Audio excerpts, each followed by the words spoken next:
कभी 4 सालों तक बिना सांसद के रहने के कारण चर्चा में रही पूर्णिया लोकसभा सीट 2024 के लोकसभा चुनाव में भी सुर्खियां बटोर रही हैं।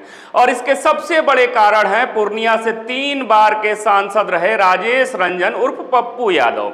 पूर्णिया से महागठबंधन के टिकट की उम्मीद लगाए पप्पू यादव ने कांग्रेस तो ज्वाइन कर ली, लेकिन उनके साथ खेल हो गया। सीट आरजेडी के खाते में गई और आरजेडी ने बीमा भारती को टिकट थमा दिया। लेकिन पप्पू यादव ने भी मैदान नहीं छोड़ा और अब निर्दलीय प्रत्याशी के रूप में नामांकन कर पूर्णिया की लड़ाई को बेहद ही दिलचस्प बना दिया है। ऐसे में सवाल उठता है कि क्या पप्पू यादव की ये बगावत महागठबंधन पर भारी पड़ेगी? आइए डालते हैं एक नजर, आखिर क्या कहता है पूर्णिया लोकसभा सीट का इतिहास और सियासी समीकरण।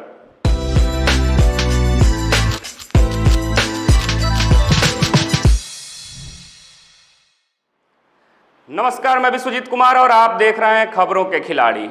पूर्णिया से 3 बार सांसद रहे पप्पू यादव के नामांकन के बाद पूर्णिया लोकसभा सीट अब एक हॉट सीट बन चुकी है। जाहिर है इस सीट को लेकर न सिर्फ बिहार बल्कि पूरे देश में चर्चा का एक दौर चल रहा है। सियासी पंडित पूर्णिया में हार जीत के समीकरणों पर मंथन करने में लगे हुए हैं। तो चलिए आज हम आपको बताने जा रहे हैं आखिर पूर्णिया का ताजा सियासी समीकरण क्या गुल खिलाने वाला है। पूर्णिया लोकसभा सीट कई राष्ट्रीय स्तर के नेताओं की कर्मभूमि मानी जाती है। बताया जाता है कि स्वतंत्रता सेनानी फड़ी गोपाल सेन गुप्ता, स्वतंत्रता सेनानी और संविधान सभा के सदस्य मोहम्मद ताहिर के साथ साथ इस लोकसभा का प्रतिनिधित्व सीमांचल के कद्दावर नेता मोहम्मद तस्लीमुद्दीन और बाहुबली पप्पू यादव ने भी किया है। फिलहाल इस सीट पर एनडीए का कब्जा है और जेडीयू के संतोष कुशवाहा यहां मौजूदा सांसद हैं।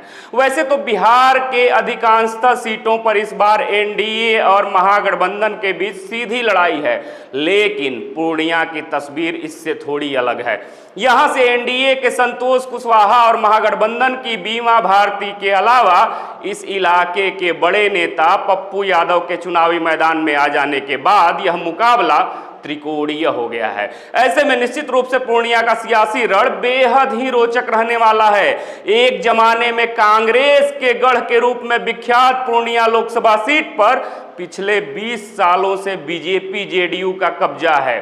फिलहाल पूर्णिया सीट से जेडीयू के संतोष कुशवाहा सांसद हैं और 2024 के चुनाव में एनडीए ने संतोष कुशवाहा पर ही अपना भरोसा जताया है, जिनका मुकाबला आरजेडी कैंडिडेट बीमा भारती और निर्दलीय प्रत्याशी पप्पू यादव से होगा। इस सीट पर 2009 में हुए चुनाव में एनडीए प्रत्याशी के तौर पर बीजेपी के उदय सिंह और पप्पू सिंह ने निर्दलीय उम्मीदवार के रूप में उतरी पप्पू यादव की मां शांति प्रिया को हराकर जीत दर्ज की थी।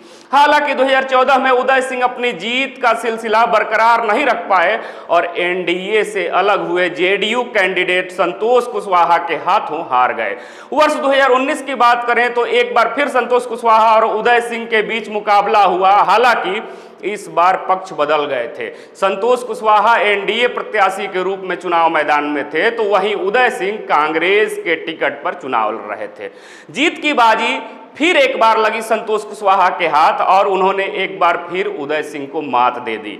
बिहार के सबसे पुराने जिलों में से एक पूर्णिया 1770 में ब्रिटिश राज के दौरान ही जिला बना दिया गया था। जिले का इतिहास अत्यंत गौरवशाली है, लेकिन एक वक्त ऐसा भी था कि पूर्णिया से लेकर नेपाल तक डकैतों का आतंक हुआ करता था। हालांकि अब पूर्णिया बिहार के एक बड़े शहर के रूप में उभर रहा है। शहर की गुलाब बाग मंडी एशिया की सबसे बड़ी अनाज मंडी मानी जाती है। खेती में बदलाव के लिए विख्यात पूर्णिया में इन दिनों मक्के और मखाने की खेती बड़े पैमाने पर की जा रही है। पूर्णिया लोकसभा क्षेत्र में कस्बा, बनमखनी, रुपौली, धमदाहा, पूर्णिया, कोरहा ये 6 विधानसभा सीटें आती हैं। पूर्णिया में मतदाताओं की कुल संख्या 18,90,597 है, जिनमें 9,74,762 पुरुष मतदाता जबकि महिला मतदाताओं की संख्या 9,15,762 है।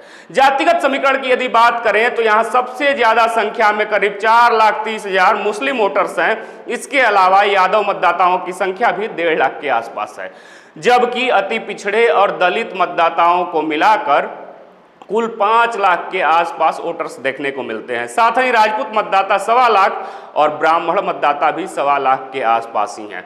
अब लोकसभा 2024 में पूर्णिया सीट पर त्रिकोणीय मुकाबला होने की संभावना बताई जा रही है। ऐसे में त्रिकोणीय मुकाबला में किसे मिलेगी जीत, आप भी अपने विचार कमेंट बॉक्स में जरूर रखिए। ऐसे ही तमाम खबरों के साथ फिर से मिलेंगे एक नए वीडियो में, तब तक देखते रहिए खबरों के खिलाड़ी। जय हिंद, जय भारत।